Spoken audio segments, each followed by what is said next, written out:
How to handle conflict in gay relationships. Hey guys, Michael Pizzullo here, psychotherapist in West Hollywood.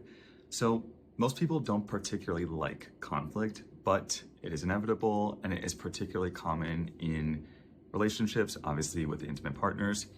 And so I want to give you guys 4 ways that I think you can navigate conflict in a way that is healthy.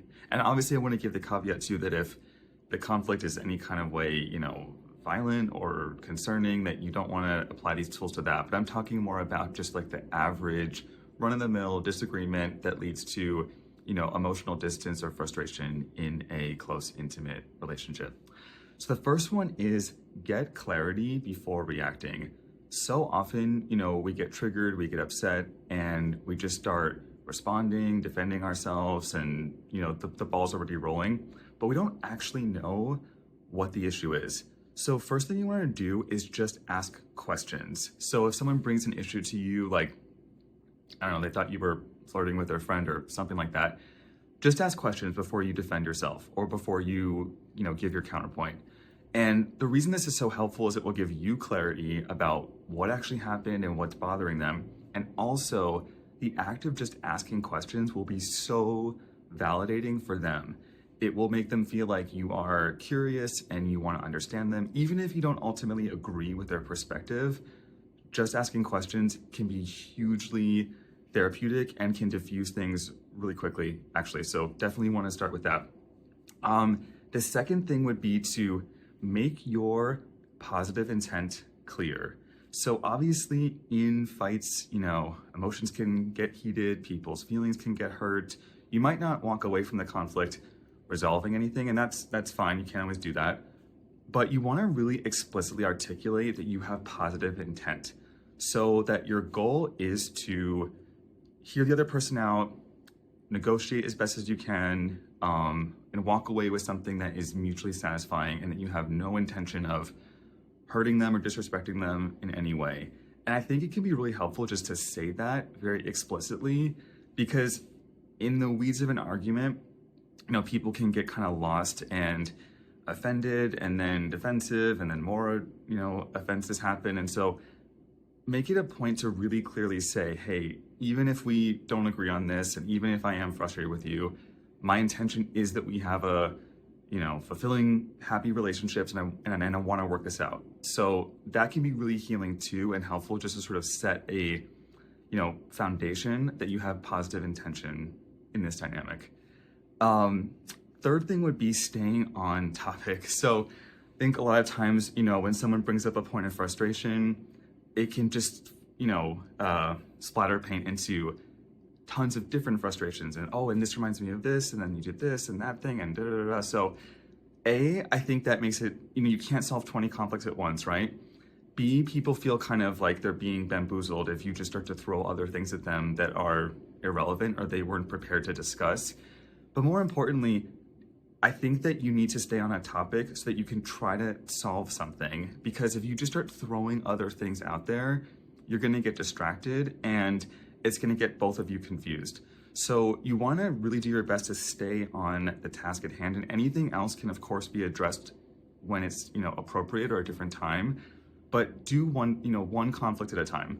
First things first, start with what you brought up or they brought up in this instance, and then other, if it does remind you of another grievance that you have, that's completely fine and fair, but try to ballpark that for another occasion and focus on one thing at a time. Otherwise you're both just going to get confused because you're arguing 10 different cases at once and no one really knows where anyone is. So stay on topic. And then the fourth thing I would say is don't run away.